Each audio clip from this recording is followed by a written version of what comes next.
నారాయణ నాయకత్వం సైకిల్ గుర్తుగా మన ఓటు ముద్ర సైకిల్ గుర్తుగా మన ఓటు ముద్ర తెలుగుదేశం పార్టీ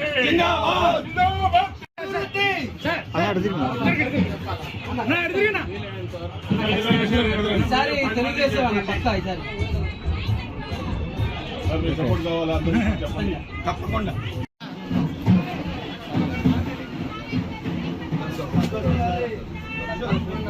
తప్పకుండా చేయాలి సార్. అందరికీ చెప్పాలి మ్యాక్సిమం.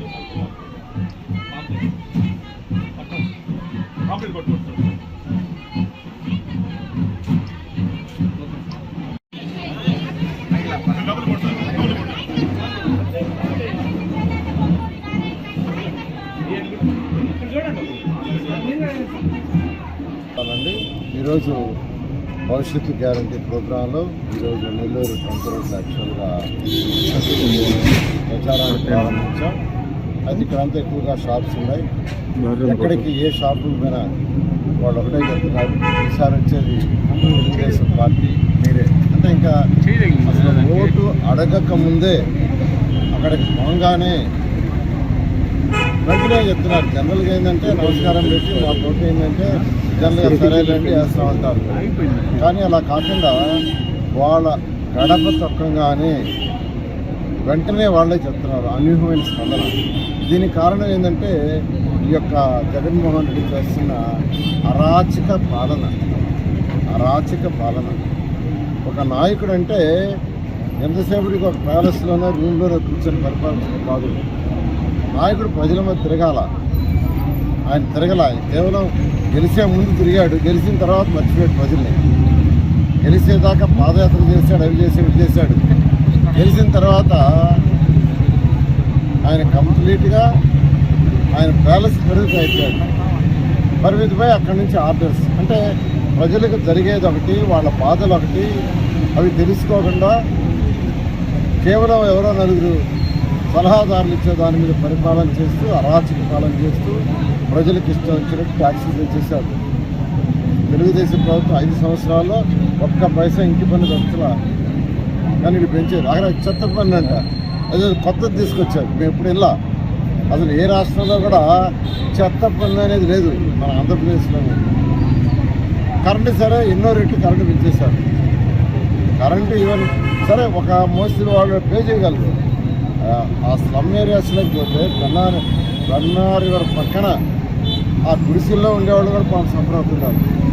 ఇలా రేట్లు అబ్నార్మల్.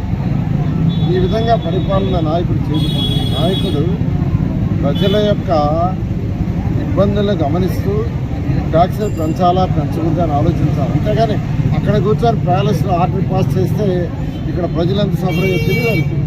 అలా ఈ పరిపాలన అనుభవం లేక, ఇదంతా ఆయనకు అనుభవం లేక ఈ రాష్ట్రాన్ని సర్వనాశనం చేశాడు. ఇదే విధంగా కొనసాగితే మన పిల్లల భవిష్యత్తు శూన్యం, శ్రీలంకలాగా అయిపోతుంది. ఎవరికి ఉద్యోగాలు రావు, ఇంకా ఉద్యోగాలనే ఉండవు. ఉద్యోగాలు ఎప్పుడు వస్తాయండి? ఒకటి డెవలప్మెంట్ కావాలా, ఆ సిటీ కానీ లేకపోతే ఆ విలేజ్ కానీ ఏదైనా దాంట్లో కొంత డెవలప్మెంట్ రావాలి, ఇండస్ట్రీస్ రావాలి. ఈరోజు అమెరికా, చైనా, జపాన్ డెవలప్ అయిందంటే కారణం ఏంటంటే బికాస్ ఆఫ్ ఇండస్ట్రీస్. ఈరోజు చైనా గూడ్స్ అంటాం. ఎందుకు చైనా గూడ్స్ అంటాం? చైనాలో ఇండస్ట్రీస్ అబ్నార్మల్ డెవలప్ చేశారు. అందుకని ఈరోజు పవర్ఫుల్ కంట్రీ అయిపోయింది. అదేవిధంగా జపాన్ గూడ్స్ అంటాం. ఎందుకంటాం? జపాన్లో ఇండస్ట్రీస్ అబ్నార్మల్గా డెవలప్ చేశారు. కాబట్టి ఏ దేశంలోనైనా ఏ రాష్ట్రంలో అయినా ఇండస్ట్రీస్ డెవలప్ అయితే దాంట్లో ప్రజల యొక్క ఆదాయం పెరుగుతుంది. ప్రజల ఆదాయం పెరిగినప్పుడు వాళ్ళ భవిష్యత్తు బాగుంటుంది. కానీ ఈ ముఖ్యమంత్రి అసలు ఏమీ ఆలోచించాల, ఎవరు ఏది చెప్తే చేశాడు. కాబట్టి ఈరోజు రాష్ట్రంలో ప్రజలందరూ తిరస్కరిస్తున్నారు. కన్యాకుమారి నుంచి కాశ్మీర్ దాకా తెలుగు వాళ్ళు ఎవరన్నా, ఈ రాష్ట్రమే కాదు, కన్యాకుమారి నుంచి కాశ్మీర్ దాకా తెలుగు వాళ్ళు ఎవరన్నా వాళ్ళ డిస్కషన్ ఏంటంటే ఆంధ్రప్రదేశ్లో ఈసారి తెలుగుదేశం పార్టీ వస్తుంది. జగన్ ప్రభుత్వాన్ని అడ్రస్ లేకుండా చేస్తున్నారు. అంటే అక్కడ వాళ్ళు డిస్కస్ చేసుకున్నారంటే అక్కడ వాళ్ళకి ఫీడ్బ్యాక్ ఎవరు చెప్పారు? వాళ్ళ బంధువులో మిత్రులో ఇక్కడ ఉంటే డిస్కషన్ అదే చాలు సాక్ష్యం. అంటే జరగబోయేదానికి ఒక ఇది. కాబట్టి ఖచ్చితంగా 2024లో ఈ ప్రభుత్వాన్ని భూస్థాపితం చేస్తున్నారు. అలా పైకి వచ్చేది కూడా ఉండదు.